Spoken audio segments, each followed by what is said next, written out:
Welcome to the All Things New devotion series. I'm Matt Parker. This is week 18, the Exodus Rescue. Day 1, God hears their cry.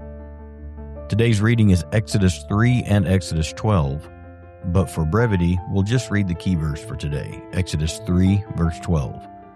He answered, I will certainly be with you, and this will be the sign to you that I am the one who sent you.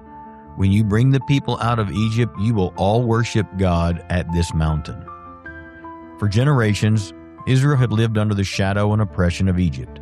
The descendants of Abraham, Isaac, and Jacob were no longer just a growing family. They were a people crushed beneath forced labor, surrounded by the gods of Egypt, and ruled by a Pharaoh who treated their lives as tools for his own kingdom. Then something miraculous happened. God appeared to Moses in the wilderness. In this grand story, even the way God met with Moses is important. The rescue of Israel doesn't begin in a palace, a war room, or a strategy meeting. It begins with holy ground, with a bush that burns but isn't consumed, and the God of Abraham remembering his covenant. The Lord tells Moses that he has seen the misery of his people. He's heard their cries, and he knows their suffering. Their pain has not disappeared into silence.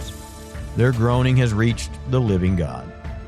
I can't imagine how Moses felt in that moment, but it must have been a powerful mix of both terror and joy. In that meeting, the Lord doesn't merely say, I will bring them out. He says they will worship him at this mountain. And we know from verse 1 that he was at Mount Horeb, the mountain of God, which is another name for Mount Sinai. That will become a major part of this story in the future. Moses realizes here that Israel isn't being rescued just so they can be free from Pharaoh. They're being rescued so they can belong to the Lord. They may be rescued from suffering, but they will be rescued to worship. That's what makes Exodus 12 so powerful. On the night of Passover, judgment and mercy meet at the doorway of every Israelite who follows God's instructions. Egypt's gods are utterly exposed. Pharaoh's power, broken. Israel's households are marked by blood, and they are prepared to leave. They eat with their sandals on their feet and a staff in their hand because rescue requires readiness. God is on the move, and his people must be ready to follow. The Exodus shows us that God's redemption may be deeply personal, but it was never meant to be private. He rescues a people of slaves and forms a nation of worshipers. He breaks their chains and restores them to their calling. He brings people out of bondage so they can walk with him, serve him, and bear his name and carry his image to the nations. The God who rescued Israel was not reacting in panic or dismay.